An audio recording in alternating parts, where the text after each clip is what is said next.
Hello and welcome to Tusker's Horn. We have an Etsy page where we like to sell drinking horns of various sizes, shapes, designs, engravings. Some have brass caps. We've got iron stands, horn stands, leather holsters for your belt loop or for your belt. And one of the things that we have been getting asked a lot lately on our page is how to line your horn with beeswax, how to seal your horn with beeswax. So if you don't request that through us, you can still do that yourself. And in this video, I'm going to show you how.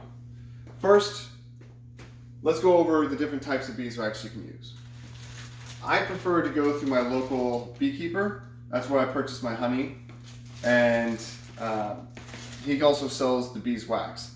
It's very organic, it's very natural, and it's actually got a really good smell to it. I like the smell, and it adds a bit of a unique flavor to the drink out of the horn. Whatever you drink out of the horn, I think it enhances the flavor. So you can get this from your local beekeeper. If you don't have a local beekeeper or you don't know who to look for or where to look, you can go online and just buy the organic food grade beeswax pellets. These work fine. They don't have any smell, they don't have any taste, they don't have any color. That's just going to seal the horn. There's not going to be any kind of additive or enhancement to the horn or what you drink out of it. This is strictly to seal the horn. You can still use this. Like I said, I prefer this. If you do buy beeswax from your beekeeper, you're going to want to filter the wax you get. I run mine through cheesecloth, or you can run it through nylon. If you have nylon socks or stockings that you don't need anymore, you can use that.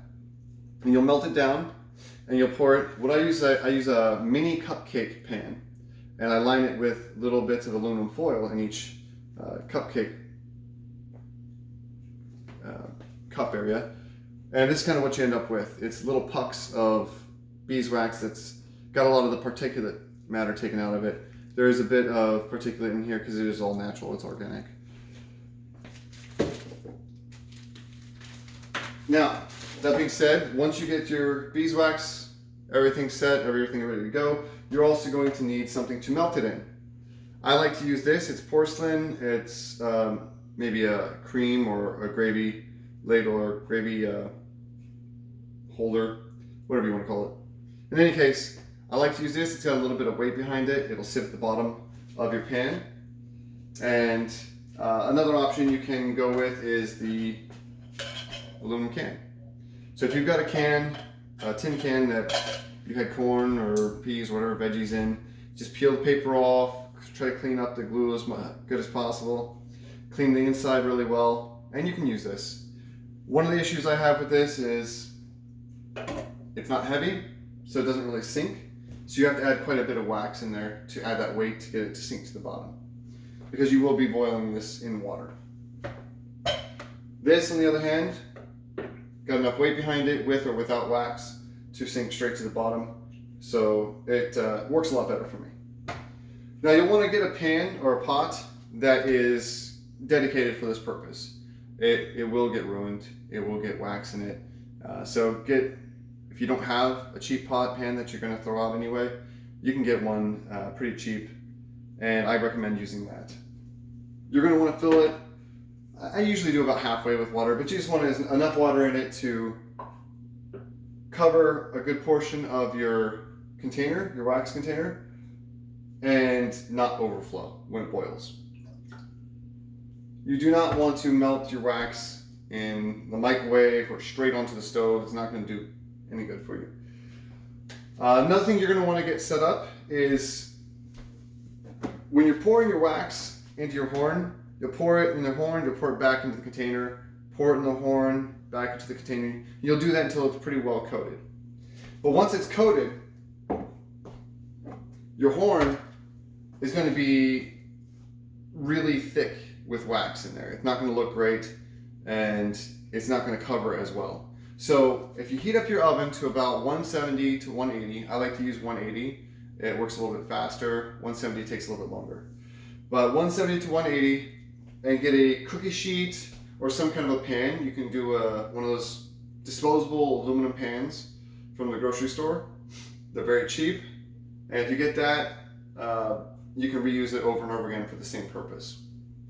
I like to use a cookie sheet and then put some aluminum foil lining in here. Try to keep as much of the wax in the aluminum as possible.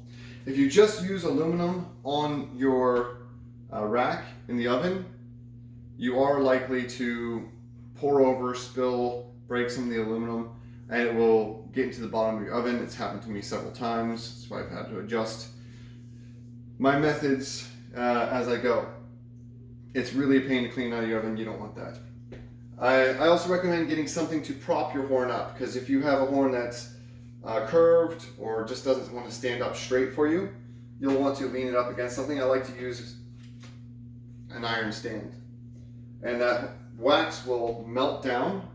You have to give it some time. It does take a little while. It could take 10, 15, 20 minutes even. But you just periodically check your horn, and you see how the wax, it runs down, and it will coat your horn more fully, and it'll not look as thick and gunky and bulked up in there. I like to leave a little bit thicker in the base just to have the sealant last a little bit longer. Now, what we're going to do here is I'm going to go ahead and start the stovetop, get the water boiling, get my wax melting, get it prepped and ready to go. I'm going to stick this in the oven, ready to go. And you're going to want to make sure you take out that top rack too, because your horn may be too tall and it's going to hit that top rack. And you just leave that in there, get it nice and warmed up, get it to temp, and we'll come back. I'm not going to leave you on to watch me boil water, so we'll come back when the wax is ready to go and show you when I start pouring into the horn.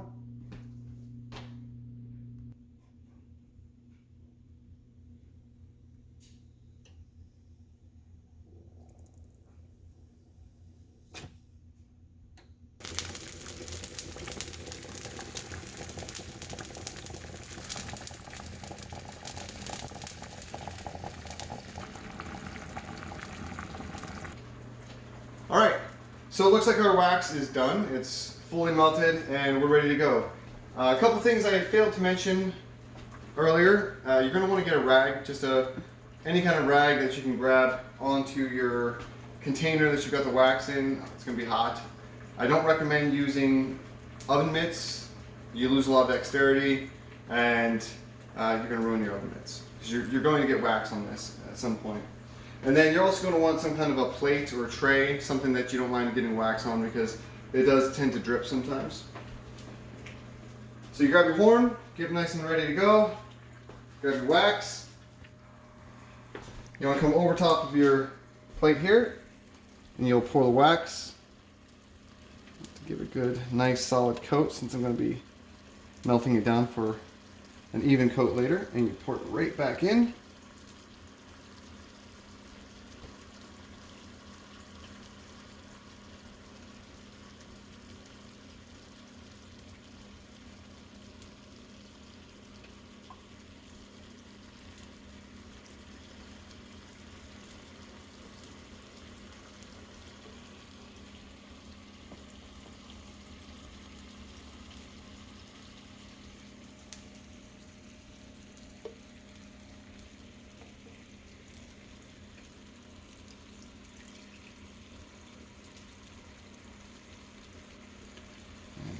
Pass real quick. Just make sure we get everything nice and coated.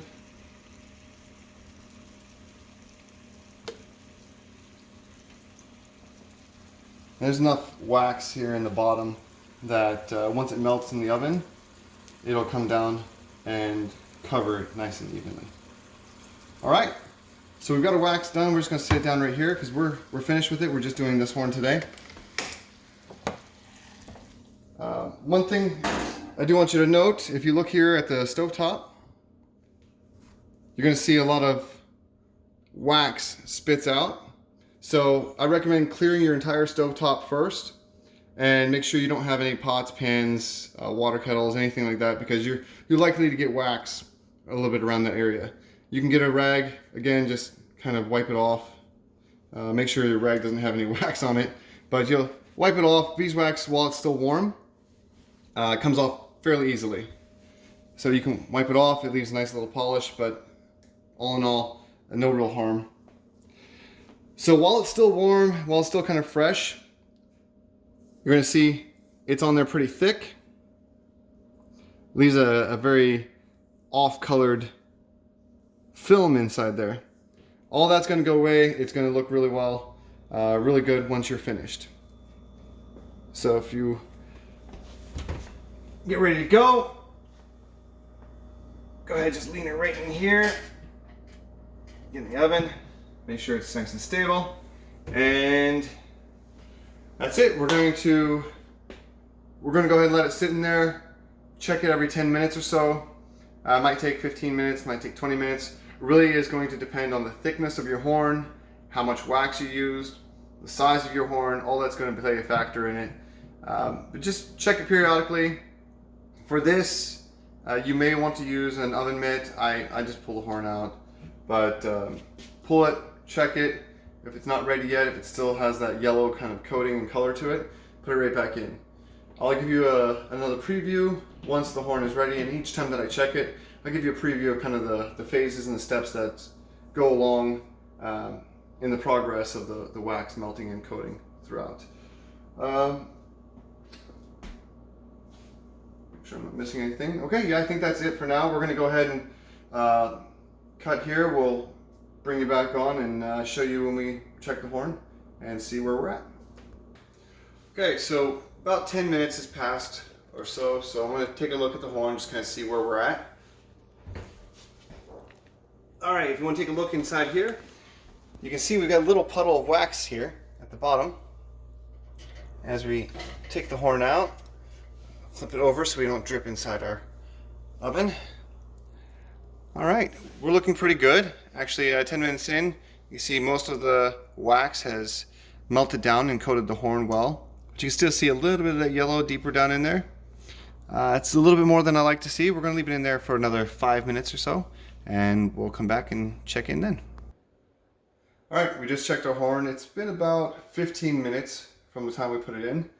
And what you're going to want to do when you pull your horn out is have a rag ready, just so you don't drip.